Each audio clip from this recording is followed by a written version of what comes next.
Mas eu estou voltando a ter um volume porque eu parei por causa do meu pai e minha mãe. Né? Tinha um regresso que eu nunca aconteceu na minha vida. Eu nunca parei 45 dias de treino. Então eu parei 45, mas também fiquei sem dormir. Eu dormia meia hora por noite. Eu dormia, picava de uma hora para outra, apagava no sofá. E meu pai falava, eu já estava com ele, então eu não larguei ele 15 minutos. 15, larguei minha vida. Minha casa ficou fechada. Com lixo, com comida estragada, a porra toda. Nossa. E eu faria de novo, eu faria o dobro, né? Mas enfim, mas meu pai tá vivo, né? Então eu tive eu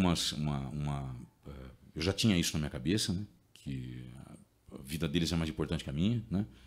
Então eu fui fazer o que realmente eu achava e eu larguei minha vida mesmo, de verdade. Como eu fiz isso, a minha sensação é que eu cresci, que eu fiquei melhor e que eu não devia ter feito. Por que eu não devia ter feito? Não devia ter feito com a ideologia que eu fiz de ele ficar internado. Não. Paizão, agora, mas é que não teve, o negócio foi tão feio que em 15 minutos meu pai mudava de uma hora para outra da morte para a vida, entende? Uhum. Eu juro. Meu pai teve 65 de oxigenação. Nossa. Ele tem 79 anos. Meu pai teve trombose na perna. Meu pai teve o Covid com todos os 75% dos pulmões tomados. Ele passou do nível do Covid. Cara, que forte, hein? Não existe. Isso dependeu dele. Ele que lutou, assim? Ou foi uma equipe médica também, além dele, uma equipe médica legal? Você acha que, assim, o negócio foi ele que foi forte? Velho, foi muito mais que forte, mas teve um monte de coisa. A equipe médica, espetacular. Hospital Ribeirânia, top. Caro pra caralho. Particular foi uma fortuna, né? Uma fortuna. Me fudi com força. Só que salvaram a vida do meu pai. Hospital Ribeirânia, unidade de emergência, Hospital das Clínicas de unidade de emergência. Espetacular. Fora de padrão. Puta trabalho. Puta trabalho. Quando fui para a USP, no campus, o negócio foi absurdo. Os caras deve ser o melhor hospital do mundo, velho. Não tem como ser melhor que aquilo ali, não. É muita coisa. É exame do pé, exame do CQ, descobriram tudo. Tudo que estava meio... E é um tratamento esquisito de tão bom, sabe? Um negócio fora de padrão. O problema é que ficou sozinho, não tinha como acompanhante. Né? Então, foi tudo terrível. Eu estou contando para vocês para a gente não entrar num negócio extremamente baixo astral mesmo, de verdade. Meu pai foi... os médicos... Pera, eu vou simplificar. Meu pai teve um desmaio em casa, do pescoço para baixo. Ele teve uma disfunção neuromotora. Daqui para cima ele ficou acordado, daí para baixo ele moeu. Eu não conseguia trazer ele para o sofá, com a minha força. Não conseguia. Parecia um boneco mole. E aí eu arrastei ele com o braço estendido, e ele ficou de costas deitado no sofá, e eu pegou minhas costas na hora, que eu já estou com uma lesão do jiu-jitsu e tal, enfim. Eu virei de costas para ele, minha mãe gritou, eu virei, ele vomitou e estava aspirando o vômito. Então ia morrer por asfixia. Eu corri, virei ele de lado, já, os procedimentos básicos, né, que eu já conheço, e fiz uma massagem do diafragma, né, uma base do diafragma, apertando e voltando. Ele pus para fora. Nisso chegou o SAMU. Meu pai tinha 8/4 de pressão. 8/4 de pressão, 65 de oxigenação, 320 de destro, com 79 anos. 54 batimentos. Em algum momento você chegou a falar, perdi meu pai. Você já chegou a... Meu velho, eu falei isso umas 5 vezes. Meu pai, quando ele foi internado com um quadro de sepsemia, ele teve uma infecção num dos catéteres, mudou de catéter. No outro catéter teve infecção. Uma infecção com 2 bactérias. A infecção ficou antes da hemodiálise. A hemodiálise pegou e jogou a infecção pelo corpo todo. Ele teve um quadro de sepsemia e saiu do quadro de sepsemia. Quando ele entrou no sepsemia, que foi diagnosticado tudo, agora eu já estou bem mais fortão para falar do assunto. A psicóloga veio e me entregou a aliança dele. Né? Vieram conversar bem básico comigo e me entregaram a aliança dele, eu coloquei nesse dedo e sentaram já, né, para dar as preliminares de tudo que tinha que falar, para me preparar as coisas e tudo mais. Nossa. De verdade.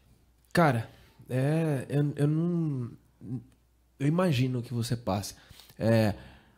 O teu pai é um pouco mais velho que meu pai só. E provavelmente ele tá assistindo lá a gente ao vivo. E a gente sabe, cara, eu já te falei isso algumas vezes, esse amor que a gente sente que assim, é infinito, cara, pelos nossos pais. E eu nunca passei por algo assim, não quero passar por isso, né? E ainda bem, cara, graças a Deus seu pai tá fortão lá, né? Tá. E teve um momento que eu vou lembrar agora aqui rapidinho, bem forte. Teve um momento específico que eu acho que eu vou passar isso aí para vocês, e isso vai ficar muito legal. Nessa hora que a psicóloga veio entregar a aliança do meu pai, eu coloquei ela no dedinho e disse para mim mesmo que eu não ia tirar ela enquanto meu pai não saísse de lá, né? E aí ela já veio falar que meu pai ia sair morto. Então, ele tinha 12 horas. Essa era a preliminar da coisa. Então ela perguntou para mim se eu queria ver ele pela última vez. E aí eu fui. Ele estava no quarto do CTI. Quando eu cheguei, meu pai era o único cara acordado. O resto estava tudo desacordado. Tudo entubado e tudo mais. Meu pai teve um acidente estomacal tão grande porque o rim falhou. Esse é um dos... Ele quase morreu disso também. Hoje em dia ele faz hemodiálise. 3 vezes por semana, 4 horas e meia de hemodiálise por dia. Nossa. É absurdo, vocês não têm noção. Vou só simplificar para você entender uma coisa, para vocês entenderem, vocês todos. Quando eu fui ver ele, eu puxei o ar e lembrei comigo, eu falei, eu vou ver meu pai, mas não vou mais ver ele. Quando eu entrei, que eu fiquei do lado dele, ele começou a chorar. Ele me viu entrar pelo corredor, começou a chorar. E ele estava todo entubado, uma porrada de coisa e tal, enfim. Ele tinha umas feridas gigantescas na boca, umas 4 para fora, com pus, sangue. Ele não rechava a boca. E por dentro também, que ele impedia ele de colocar a dentadura para comer. Então eu dava whey com palatinose para ele, que ele se lambia os beiços e foi aquilo que manteve ele de pé. Aí eu jogava proteína e carboidrato juntos nas refeições, que não dava para ele comer, e colocava os multivitamínicos e tal. Então eu sabia o que estava acontecendo ali. Só que não sabia depois que era do quadro de sepsemia. O que aconteceu? Quando eu cheguei, que eu parei do lado dele, ele não olhava para mim. Ele olhava para o céu, ele olhava para o quarto do teto, o teto do quarto e cadavérico. Aí você vê seu pai quase sem vida, cadavérico, perdeu 15 quilos. Nossa. Meu pai pesava 68, 67. Então, ele cheio de ferida, sem conseguir fechar a boca e já indo embora. Aí eu parei do lado dele e falei assim, pai, você é um cara mais forte que eu conheço. Não conheço ninguém mais forte que você.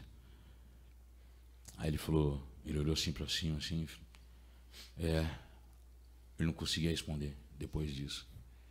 Ele não sabia falar, tipo, sou ou não sou.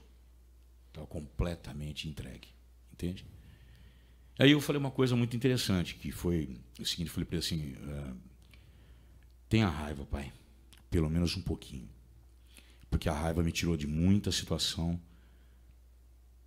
inclusive de campeonato, que eu tinha menosprezo de pessoas, me disseram muitos nãos, muitas portas fechadas na cara, por coisas tolas, eu fui menosprezado, fui humilhado, porque eu tive uma humilhação de trabalhar para alguém, eu tive a humilhação também de ter mais amor pela pessoa do que a pessoa por mim. Então eu falei para ele, na hora eu não falei isso tudo, né? Óbvio, falei para ele assim, pai, tenha raiva, esquece o medo, tenta deixar para lá. Lembra que a raiva me tirou de muita coisa boa e me levou para frente. Eu juro, velho, ele estava assim, ó, ele fechou assim, ele falou assim, ó, eu vou sair daqui, eu vou voltar. Cara, ele falou isso, foi uma das coisas mais pesadas que eu já tinha sentido, sabe? Porque você sente na sua mão como se fosse que você colocou um botão, apertou o botãozinho do foda-se pro meu pai. Fala assim, ó, foda-se, agora eu preciso muito mais de raiva do que de medo. 6 horas depois, ele estava de volta para a vida. Os médicos colocaram todos os remédios, diminuíram os remédios para poder fazer hemodiálise, para ele manter ele vivo. E ele foi retornando e foi subindo a pressão arterial e tudo mais. Olha Aquilo isso. ali foi uma coisa bem bacana para lembrar vocês, porque quando você sabe que não tem mais nada para perder, ou você se entrega para o medo, ou você põe a raiva na frente e diz: eu preciso ser mais forte que isso. Agora, isso aqui, eu não mereço essa porra. Não mereço isso. Salvou a vida do meu pai, de verdade. Não sei que fui eu, mas é mais ou menos por aí. E se você gostou desse vídeo, se inscreve no canal, deixa aquele like pra ganhar 20 centímetros de braço. Valeu, falou!